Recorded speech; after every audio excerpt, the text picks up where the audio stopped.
Hello guys, good evening. Welcome to my vlog, Edo TV. Okay. Another good news na naman po tayo buhat sa Panginoong Diyos. Ito po yung verse natin ngayon. Verse of the night. In all these Job sin not nor charge God foolishly. Job foolishly.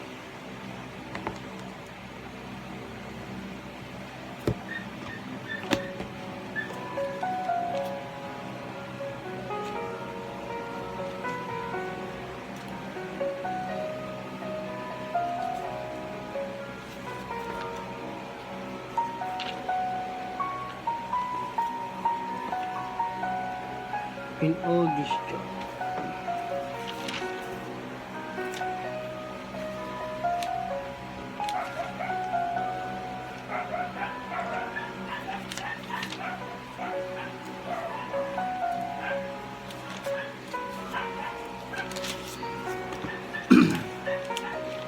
Sa Tagalog, sa Job 1:22.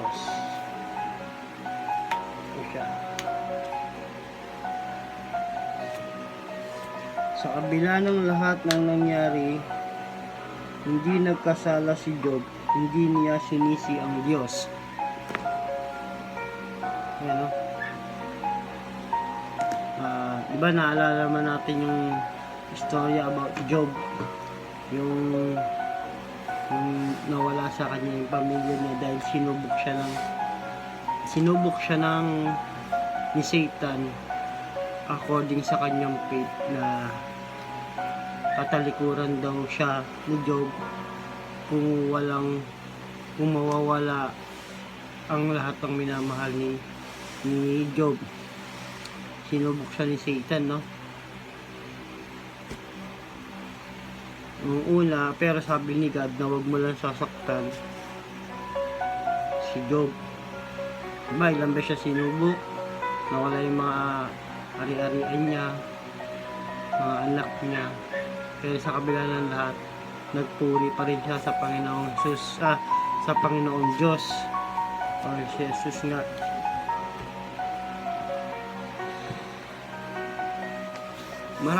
Maraming bagay na kung ihahambing natin sa buhay natin ngayon, siguro iilan lang o bilang lang o wala ang katulad ng faith na meron si Job sa Panginoong Jesus natin, sa Panginoong Diyos natin. Takin mo, ilang anak niya nawala sa kanya, asawa niya, mga ari-arian niya sa lupa. Tapos nung huli, nagkaroon pa siya ng sakit.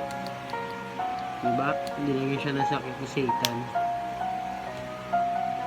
Tapos, nung pinuntahan siya ng mga kaibigan niya, nasabi pati ang asawa niya na kalikuran niya na dahil pinabayaan siya ng Panginoon. Hindi ganun ang ginawa ni Job. Bagkus nagpuri pa siya, nagpasalamat sa mga biyayang nanggaling sa kanya at nagkaroon siya. So, in our times naman ngayon, sa panahon natin, napakahirap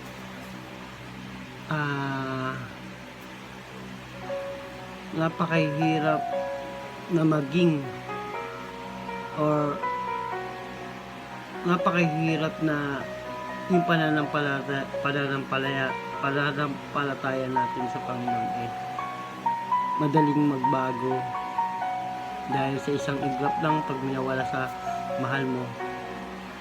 Sometimes sinisisi natin ang Panginoon, no? So dapat hindi tayo ganun. Magpasalamat tayo at merong mga bagay na darating na may mga bagay na mawawala pero may darating na bago at mas doble pa Kasi God's plan, hindi natin alam yun eh. Diba? Kaya look, lagi tayong titingin sa viper side ng buhay. Of course, syempre, magmumon tayo or what you call yung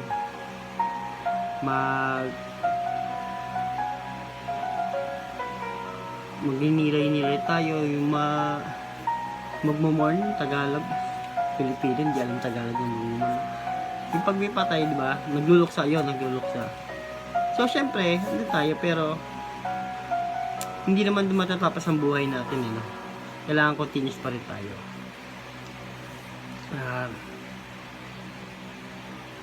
Every depression and anxiety na dumadaan sa atin,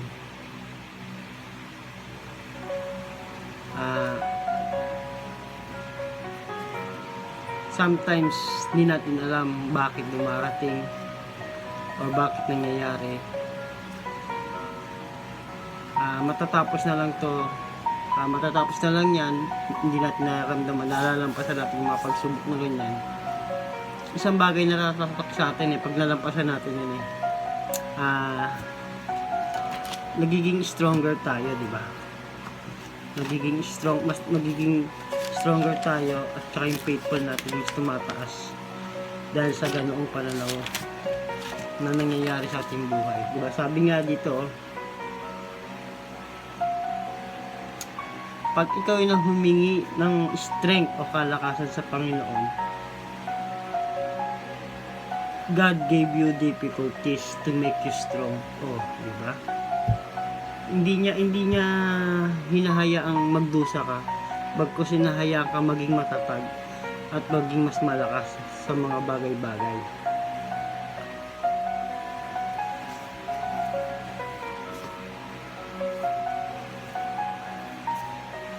Dapat maging tulad tayo ni Job.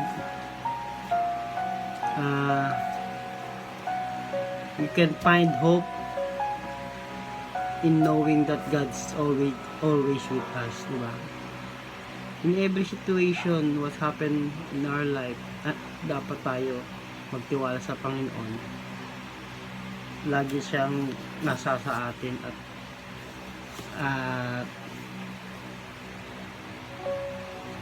tinutulungan tayo.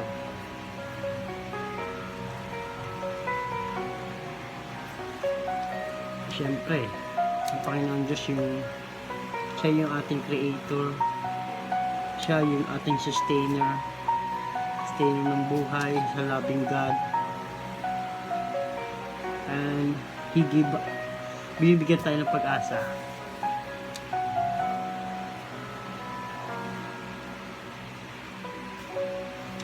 Every problems, there's always a solution. Pag tayo nanghihina, humingi tayo ng kalakasan. But sometimes, pag hingi tayo ng kalakasan,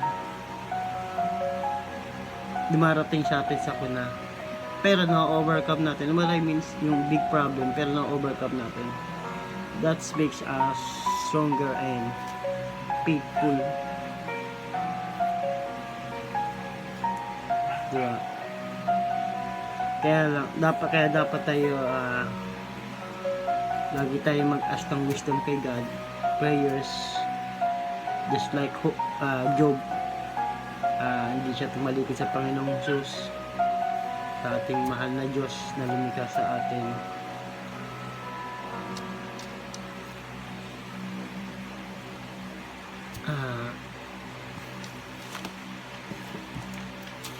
Maging matatag tayo, anumang problema. Feeling natin tinalikuran tayo ng mga mahal sa buhay. Just close our eyes and think God is always there, and He has better plans for us, and bibigyan niya tayo ng panibagong buhay. Isuko lang natin ang buhay natin sa Kanya, lahat-lahat. Repentance, pagsisisi, kailangan natin yan. Magsisi tayo sa mga ating mga nagawang mali. Isuko natin sa Panginoon Diyos. Diyan, sa paraang ganoon, magkakaroon tayo ng joy, yung peaceful mind na patuloy tayong lalago sa Panginoon. Lagi tayong magpe-pray. Pray is sa way of asking God, way of talking to God.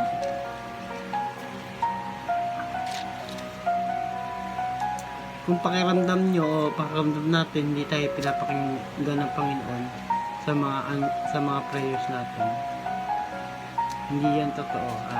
God has a right time in the right place. Siguro kaya hindi sinasagot ang prayers natin ngayon. Siguro meron pa siyang mas maiging plano para sa ating buhay, di ba? He plans for us a prosperous life, a happy and joyful life. Ituwala lang tayo sa Panginoon Diyos. Patuloy tayong mamahalin at sasaya.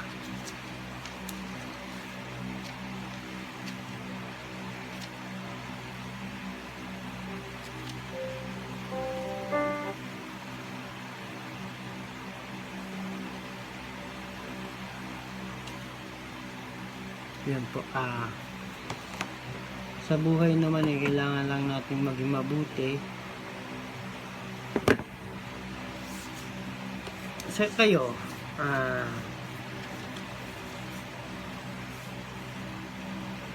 diba, napakasarap mabuhay kung tayo medyo sa buhay, diba?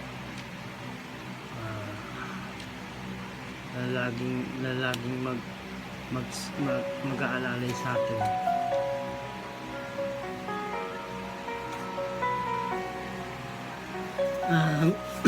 Guys, thank you for watching and supporting. I have a little prayer for us.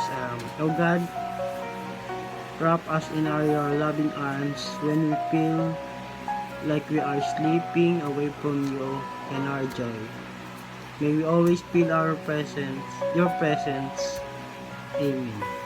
At gabayan nyo kami para natin, Panginoon, sa mga nanonood sa akin, sa aking pamilya. Naway maging masaya at maligaya ang darating na taon sa amin, na patuloy nyo kaming gabayan, bigyan ng kalakasan. Patuloy at magpupuri kami sa Panginoon. In Jesus' name, Amen. Thank you guys for watching and God bless. Good evening. Peace tayo.